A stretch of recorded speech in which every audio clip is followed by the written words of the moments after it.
বছর 2070। অনেক কষ্টে পুরনো ফেসবুকের পাসওয়ার্ডটা মনে করতে পারলাম। বহু বছর পর লগ ইন করলাম, বুকের মধ্যে এক অজানা শূন্যতা নিয়ে।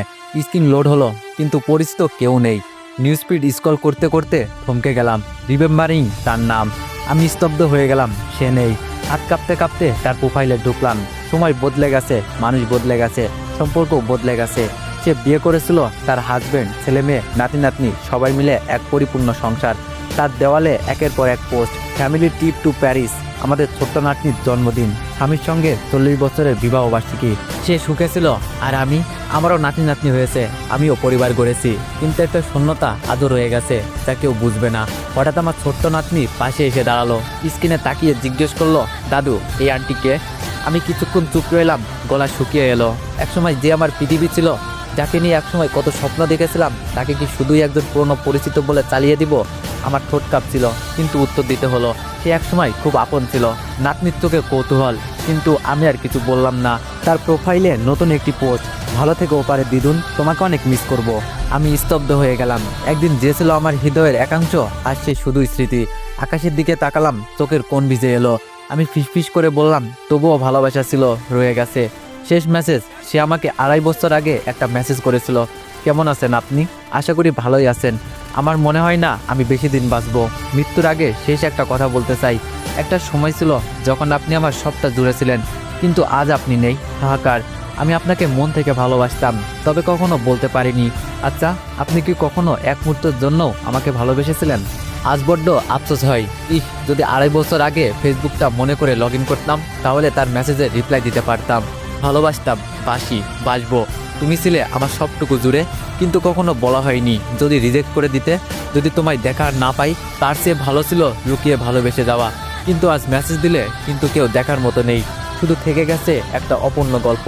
বয়স 65 হয়ে গেছে, শরীরে দড়া ধরেছে, কিন্তু স্মৃতিতে এখনো সে তরুণী। সময় বদলে গেছে, কিন্তু অনুভূতিগুলো রয়ে গেছে ঠিক আগের মতো। নাতনির প্রশ্নের পর থেকে মনে হচ্ছে হারিয়ে যাওয়া দিনগুলো আবার চোখের সামনে ভেসে উঠেছে। 25 বছর আগের কথা। তখন আমি স্কুলে পড়তাম। একদিন কলেজে যেতে দেরি হয়ে গিয়েছিল, তাই দৌড়ে যাচ্ছিলাম। হঠাৎ করে ধাক্কা লাগলো এক মেয়ের সঙ্গে। সে রেগে গিয়ে চেঁচিয়ে উঠল, তোমার চোখ নাই? আমি প্রথমে রেগে গিয়েছিলাম, কিন্তু যখন তার মুখের দিকে তাকালাম, তখন মনে হলো সময় থমকে গেছে। তার চোখে ছিল এক অদ্ভুত ঝলক, রাগের টকটকে লাল মুখ।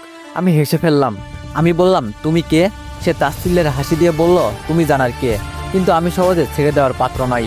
আমি বললাম, তোমার নাম কি? বাবার নাম কি? কোন বংশের মেয়ে? সে বিরক্ত হয়ে আমার দিকে তাকালো এবং জোরে একটা থাপ্পড় মারলো।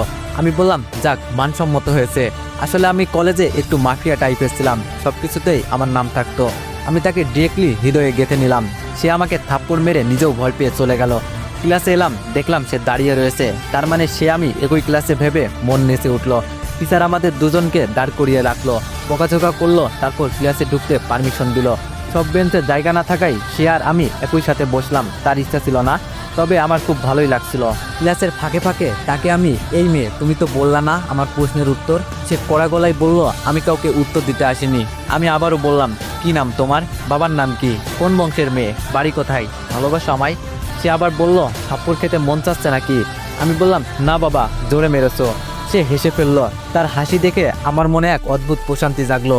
ধীরে ধীরে আমরা বন্ধু হয়ে গেলাম। বন্ধুত্ব থেকে ভালোবাসা, সেই শুরু। ধীরে ধীরে বন্ধুত্ব বাড়লো। একসঙ্গে স্কুল, একসঙ্গে টিফিন, একসঙ্গে আড্ডা, ফোন নাম্বার আদান প্রদান, রাতে গল্প, ছোটখাটো ঝগড়া, মান অভিমান, সব ছিল আমাদের জীবনের অংশ। কিন্তু কখনো বলিনি ভালোবাসি। একটা অদ্ভুত ভয় ছিল, যদি সে না ভালোবাসে, যদি বন্ধুত্বটাই নষ্ট হয়ে যায়। তার বিয়ে, আমার নীরবতা। একদিন রাতে ফোন এলো, রিসিভ করতেই তার কাঁপা কাঁপা গলা, আমার বিয়ে ঠিক হয়েছে, তুমি কিছু বলতে চাও? আমি কি বলবো? যেই অনুভূতি 1 বছর চেপে রেখেছি, সেটা কি হুট করেই বলে দেওয়া যায়? আমি চুপ রইলাম। সে আবারও বলল, তুমি আসবে তো? আমি মাথা নাড়ালাম, যদিও সে দেখতে পাইনি। তারপর হাসি মুখে বললাম, অবশ্যই আসবো। সে বলল, আমার বিয়েতে তুমি হবে আমার প্রধান অতিথি। সেই দিন, বিয়ের দিন আমি গেলাম। তাকে দেখলাম লাল শাড়িতে, গলায় গয়না, মেহেদি হাতে। নিজ হাতে হলুদ মাখিয়ে দিলাম, নিজ কানে কবুল বলতে শুনলাম।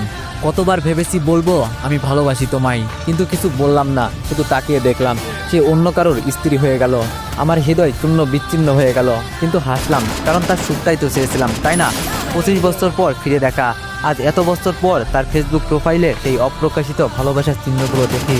তার হাসি খুশি জীবন, তার সন্তান, তার নাতি নাতনি।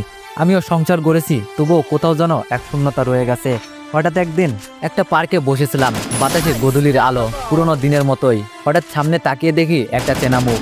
সে চুলে পাক ধরেছে, মুখে বয়সের ছাপ, কিন্তু চোখগুলো ঠিক আগের মতোই উজ্জ্বল। সে আমায় দেখে থমকে গেল, আমিও চুপ। দীর্ঘ 25 বছর পর আমরা মুখোমুখি। সে হাসলো, আমি জিজ্ঞাসা করলাম কেমন আছো? সে উত্তর দিল ভালো, আর তুমি? আমি মৃদু হেসে বললাম ভালো, কিন্তু কিছুটা অপূর্ণ। সে একটু থামলো, তারপর বলল আমিও। আমি চমকে তাকালাম, আমাদের দুজনেরই চোখে পানি জমছিল। হয়তো ভালোবাসা কখনো মরে না, শুধু থেকে যায় অপূর্ণতা হয়ে। শেষ কথা, হয়তো জন্মের পরপরই আমরা লিখে ফেলি আমাদের গল্প, কিন্তু কিছু গল্পের শেষ লাইনটা অপূর্ণই রয়ে যায়। আর আমরা সারা জীবন সেই অপূর্ণ লাইনটাই খুঁজে বেড়াই, কিন্তু আজ সে নেই, রয়ে গেছে হাহাকার।